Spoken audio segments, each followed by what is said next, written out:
With gun violence rising in the city, President Biden will be here today to discuss ways the White House can help get guns off the streets. Now, he'll spend much of his visit speaking with Mayor Eric Adams, and he joins us live this morning to talk more about today's agenda. Mr. Mayor, good morning. Thanks for taking some time for us. Good morning, Chris. Mary's good to be on with you. And Mayor, you said something that grabbed everyone's attention. It is New Yorkers against the killers, and we will not lose. Now, about an hour and a half ago, the White House released a list of actions to combat gun violence. It includes the establishment of that federal gun trafficking strike force right here in the city. What will it do to help your mission? How will it stop the flow of guns into the city? No, thank you so much. What we must acknowledge as a city and a country, because of this pandemic of violence has really cascaded throughout our entire country. And I've stated over and over again, after an analysis, we have many rivers that are feeding the sea of violence in our city.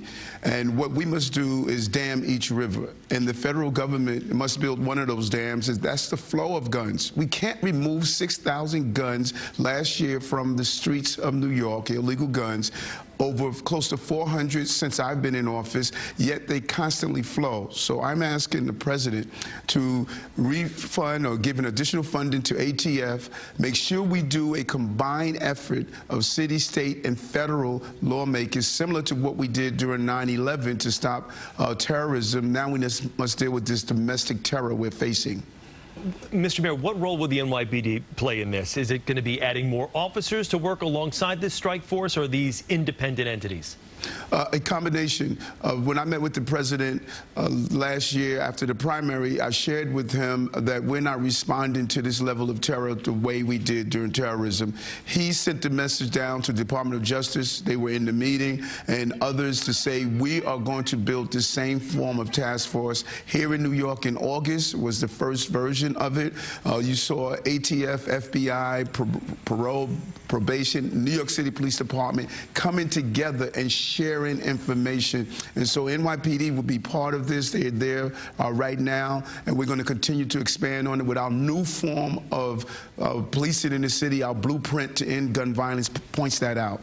Can we ask you about timing? Because, of course, we need this help today, but how long will it take to actually begin this strike force?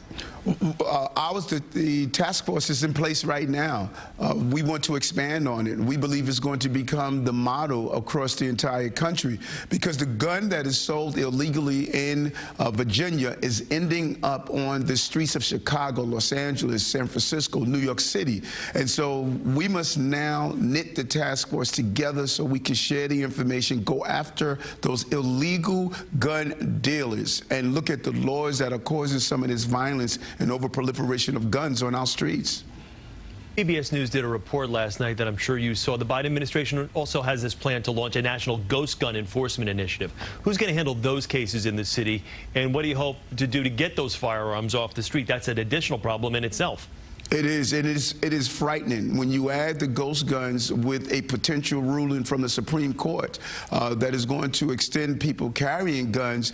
You are really putting together a toxic soup of violence that is going to impact this entire country. These ghost guns, right now, we're not clear on the laws. In some jurisdictions, because these guns are disassembled, they're not charging them as possession in some areas, or don't treat them the same way as a gun that's put together. We need to go to the drawing board, look at the laws that we are putting in place to see how does it impact with dangerous shooters on the ground, dangerous guns on the ground, and creating the violence that we're seeing across America and in New York. And I wanted to ask you about prioritizing prosecution. The White House is planning to prioritize those who sell or transfer firearms used in violent crimes. But how will those cases even be tracked? Will the penalties be increased for those offenders? I believe it's a combination of things. Right here in New York, COVID caused the closing of our court systems for the most part. There's a bottleneck.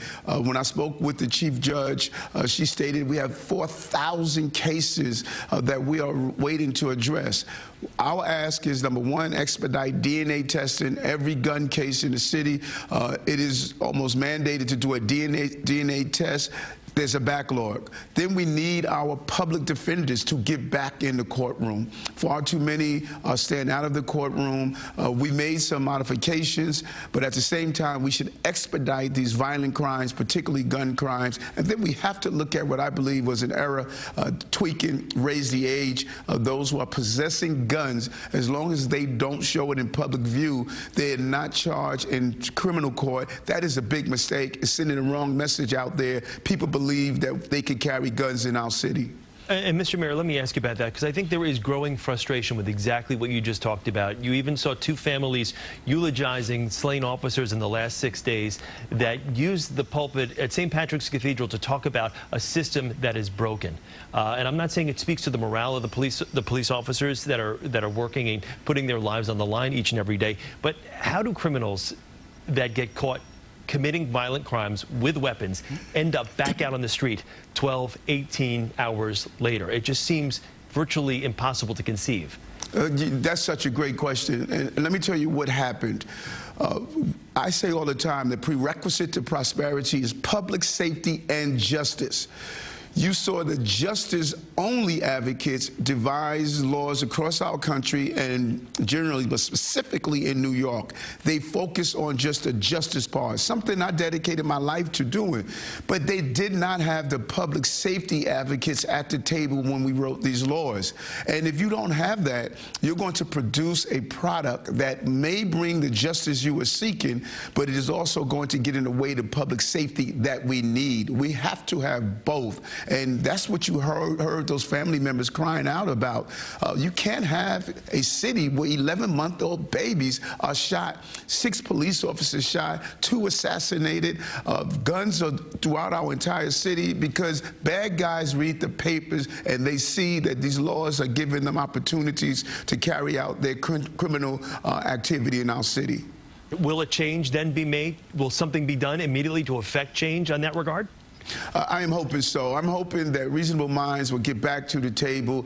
We can do this together. We can get the justice we deserve and the safety we need. And that is my goal, to sit down and see exactly what needs to be tweaked. We needed criminal justice reform in the city and country, but we should not do it at the peril of public safety in our city. So we're hoping that smarter minds will prevail and we can have the laws that we need to protect the citizens. Because right now, we need to deal with the issues that are on our streets, and that is the guns are everywhere. Every night, my notifications are telling me about the gun violence we're seeing.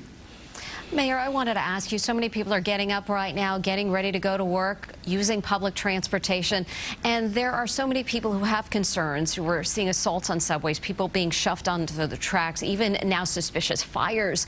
What is being done to decrease those crimes today? Here's where we went wrong. Our safety net for those who are dealing with mental health illnesses is just failing. And what we did was, when we closed down the psychiatric facilities, we have closed many psychiatric beds. We basically did not have the wraparound services that were needed. You're seeing people on the subway system, on the streets, that we're basically passing by and normalizing people living on the street. Not in my administration. My team is getting together and partnering with mental health professionals, and in some cases law enforcement. We're not going to have a subway system that would duplicate as someone's home or bedroom. We're going to place people in the proper facilities to get the help that they deserve, particularly in those areas where people cannot take care of themselves and they're dangerous to the public and dangerous to themselves. We're not going to close our backs, close our eyes and ignore this crisis we're having, and we're going to be moving out a plan that is going to remove those off our subway system that should not be there, and that's creating this environment of fear to take our subway system. All right, Mayor Eric Adams, thank you so much for taking this 10 minutes to talk with us live here on CBS2 News This Morning. We know it has been a busy first month for you in office, and we thank you for spending some time with us. Thank you. Take care. All righty.